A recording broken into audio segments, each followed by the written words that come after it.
Why do negative thoughts stick in our minds so much more than positive ones? Why does our brain seem to hold on to the worst case scenarios like they're important facts? Are we just negative thinkers with a trashy outlook on life? Well, actually, no.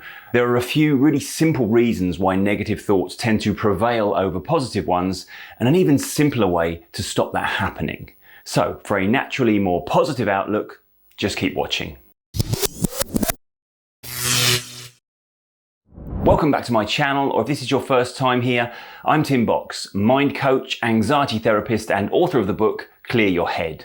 For more than a decade now, I've been helping people understand and take control of their anxiety responses. And one thing I've learned over those years is that one of the major drivers behind high anxiety is a negative outlook and the accompanying negative thoughts that come with that. So in this video, I want to talk about why those negative thoughts show up so persistently, tend to stick around, and more importantly, how we can stop them from taking over. But before we start, let's normalize this a bit. Negative thoughts aren't a sign that your brain is broken or that you're somehow more pessimistic than everyone else. They're actually completely normal. In fact, experiencing negative thoughts provides pretty cast iron evidence that your brain is working exactly as it was designed to. Let me explain by taking you through three major reasons why we might find our focus going in a more negative direction, even when we'd like it to go in a positive one. Oh, and by the way, don't forget to hit the like button and subscribe to the channel. I put videos up every week and they will reduce your anxiety. So our brains are hardwired to give a pretty healthy priority to potential threats. And this is of course an evolutionary trait stemming back from the time when any threat probably meant instant life-saving action was required. Back when we were living in caves and danger could literally jump out at us from behind a tree, it was really useful to be able to switch into high alert mode if anything seemed amiss. It was very much the difference between life or death.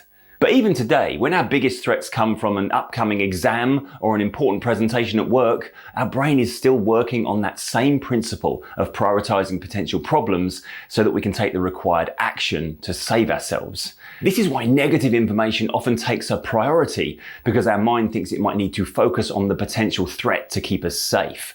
And that's why those thoughts that start with what if and end in disaster feel so powerful. They're our brain trying to help, just in what now manifests as a slightly unhelpful way. We live in a world that constantly shows us the worst. The news, social media, the algorithm, they all prioritize and highlight danger, disaster, and drama.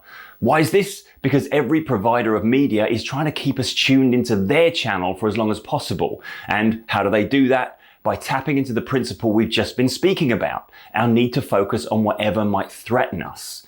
This means the creators of content are encouraged to post the scarier, more negative side of the story, as this is the stuff that gets clicks and grows their audience. This is why the newspaper has the punchy front page headline, the YouTube video has the clickbait title and eye-catching thumbnail, and why the headlines at the start of the news broadcast lead with the most dramatic story. The media we consume is constantly prioritizing and maximizing the perceived threat posed by the content. As a result, we're being exposed to a representation of the world that has a bias towards the negative. So without even realizing it, we start to perceive and as a result believe that negative outcomes are more likely than they actually are. The upshot of this is that we're effectively watching a highlight reel of only the worst case scenarios and thinking it represents the full story. It's no wonder our mind feels dominated by negative thoughts. For this final one, I want you to imagine a long line of fence posts. Every single one is standing perfectly upright, except for one, which is slightly wonky. Which one jumps out at us? Which one grabs the attention? Of course, it's the wonky one. But this isn't because we have a negative outlook and are focusing only on life's difficulties and failures. It's because the wonky fence post is the one that needs straightening. It's the one that needs fixing. Our attention naturally turns to the thing that requires action. We ignore the other fence posts because they require no intervention from us. We're happy with them being perfectly upright and symmetrical. What feels more important is putting the wonky one right. But it would be a mistake to simply ignore the upright fence posts and conclude that the whole fence was terrible and misaligned. But this is what happens with negative thoughts. The things in our life that we're not happy with stand out because our mind thinks they require action. That's why they jump out. They don't just feel like thoughts, they feel like problems that need solving. And why do they stick around? Because often the things we're focusing on aren't easily solved. In fact, more often than not, the thing we're focusing on is something that's outside of our control. So in many instances, it's the noticing what needs to be put right that has us focusing on the negatives and being unable to put things right that makes those thoughts stick around. So if this is how our brains are wired, how do we stop these thoughts from dominating our mental space? Well, the first thing to realize is this. Negative thoughts aren't statements. They're questions. They're not facts. They're not predictions. They're your mind asking, what if this goes wrong? What if I mess up? What if something bad happens? And when we respond with concern or even panic, we basically confirm to that part of our mind that there actually is a threat. But here's what we need to do instead. We need to recognize that the part of our mind raising the alarm is not an all-seeing oracle. It's not the wise and learned part of our thinking. It's actually the frightened child whose fears stem from that time in our life, those early years when we were genuinely helpless and unable to cope. In this interaction, we need to be the adult in the room. We need to parent that frightened child. If a child is scared of monsters in the dark, we don't freak out and run out of the house. We recognize that those fears aren't real. They're just imaginings. They're just thoughts. Instead of joining the child in a state of panic, we instead seek to calm the child and get them to realize that there are no monsters. But this is the same for all the scary negative thoughts we might have. They're not real. They're just thoughts. So when those negative thoughts come in, instead of reacting with fear, try responding with calm reassurance.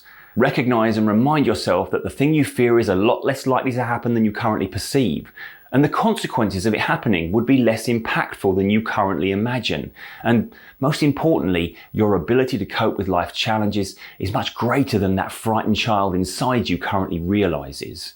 Reducing the impact that negative thoughts have on us isn't about stopping them entirely. It's about recognizing them for what they really are, just thoughts. So if you take one thing away from this video, let it be this. Your negative thoughts are not evidence that something bad is going to happen. They're just your mind trying to help in the only way it knows how, by pointing out the possible threats.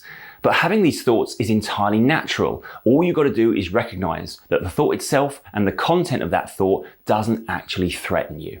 And when you do that, you stop feeding the fear. You start calming your system and you get back a little bit of peace. If you found this video helpful and appreciate a different take on anxiety and how we get back in control of our own responses, then take a look at the members area of the channel. For just £9 a month, you get access to exclusive content, including my control system self-hypnosis method for retraining the mind, the full Clear Your Head anxiety relief program, and weekly live Q&A sessions with me. Just click the join button on the channel homepage or check the link in the description below.